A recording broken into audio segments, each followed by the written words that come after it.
Good morning and welcome back to 0 to 60. Today it's another update on the E39 M5 because I'm about to drop it off at the panel shop to start the work on the repair so we can finally get it back on the road now that the engine's all healthy.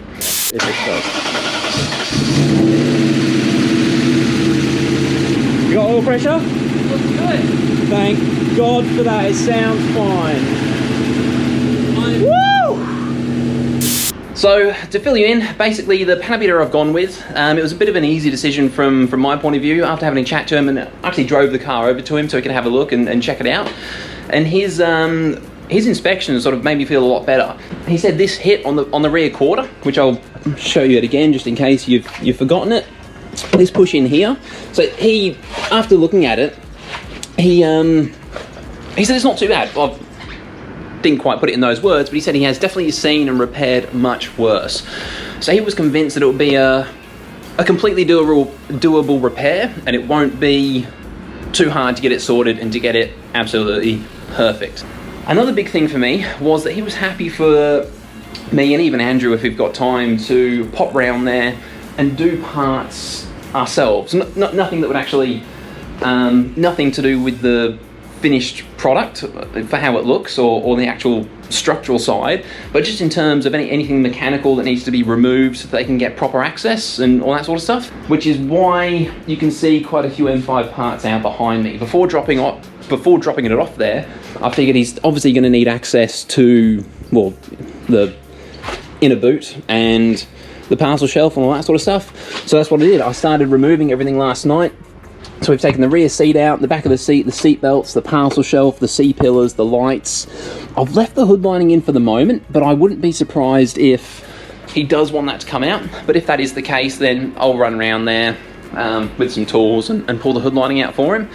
And same with the boot. I've taken all the inner workings from the boot lid off, the tail lights, the rear bar.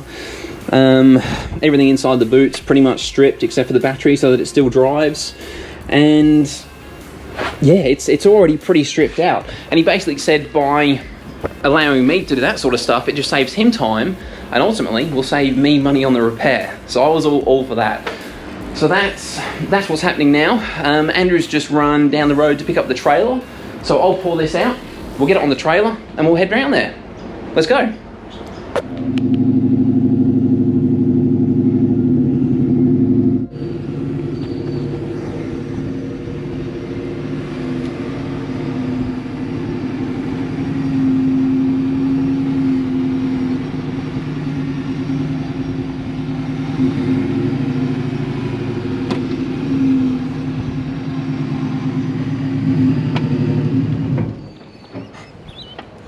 So, quite a long way away from that going on.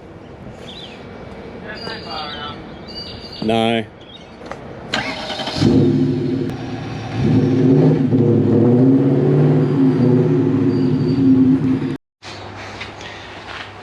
Okay, after realising it was going to be pretty tight even using a hill to load it, which means there's no way we would have got it off at the panel shop, is there, Dave? It wasn't gonna, not without damaging something. So we've taken the front bar off, which has got to come off anyway, and we'll have another crack at getting her on as it is.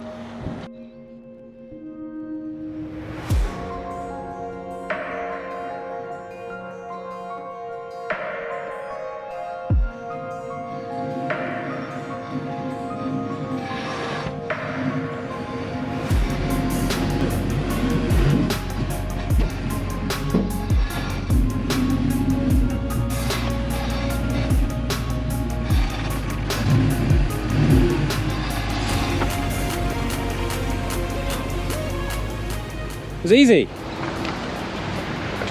There she is, we got it loaded. No front bar, no rear bar, no interior.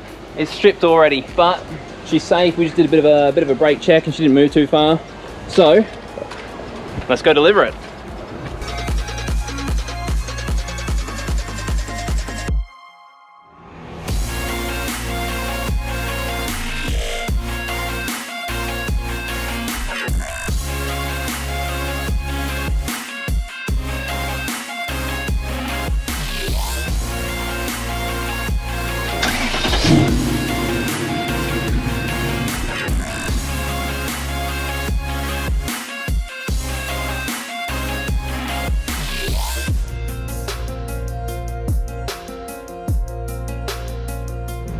Well, there we go. We got the parts car loaded up.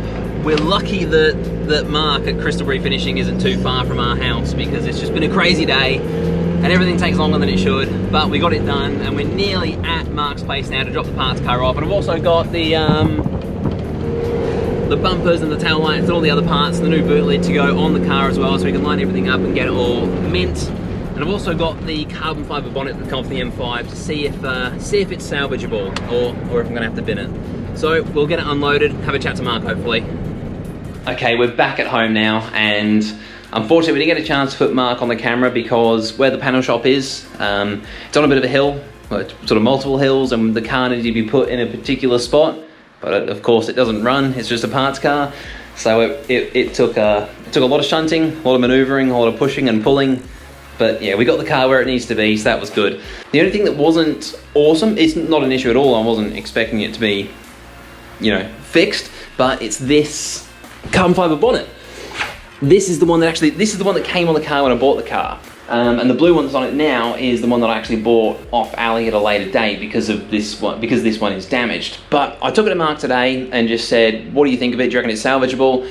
But he said he doesn't really, he's not a full fiberglass worker, so it's a little bit out of his depth. So he said, you know, probably check with somebody that actually does fiberglass.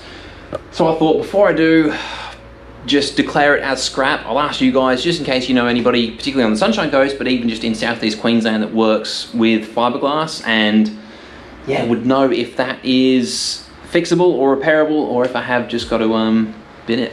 Which, if that is the case, then unfortunately I'll probably just save up for a new one, because the S62s, particularly with a supercharger, do suffer from heat soak, and having the vents in the front here, and the vents in the front here, and there's also a vent at the back of the hump there, that really does help with cooling. So it would be awesome to actually get this back on the car, even if it's, I'm not even fussed if it's still in the carbon fibre look. I'd be happy if it was just repaired and then get it painted body colour if that was necessary. But yeah, ultimately I just want the extra cooling that this bonnet provides. And I think it looks pretty sick too, it looks pretty mean. Check out this picture that Ali had of it when it was fitted to the car, and tell me what you reckon. And the other thing I want to show you guys is the right-hand front wheel. When I first bought the car, it actually arrived damaged, which it turns out that didn't happen in the crash. Ali, the previous owner, he said that he had recently just got all of the wheels refurbished, and even after the crash, when it was loaded onto the tow truck, they were still in brand new condition. So I was a little bit concerned because the BMW Shadow Chrome finish is quite hard to get perfect and very hard to match to somebody else. And because these wheels were just recently refurbed, I wasn't sure how it was going to come out.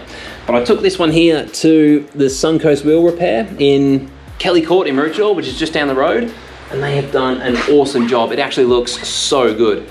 So I can't wait to get the car back with its new panel work and then put this on, because it should look awesome. But that about wraps it up. That, for me, feels like it was huge progress today, getting the car there and the parts car there and all the parts. So, I mean, even when I get the car back all straight, there's still a lot of parts to put back in. But I'm already excited because it's, well yeah, you know why. But as always, thank you very much for watching. I hope you have enjoyed watching. If you've got any questions, just post them below. If you know anybody that will be able to help with fiberglass in this area-ish, then please let me know, and we'll see you on the next one. Peace.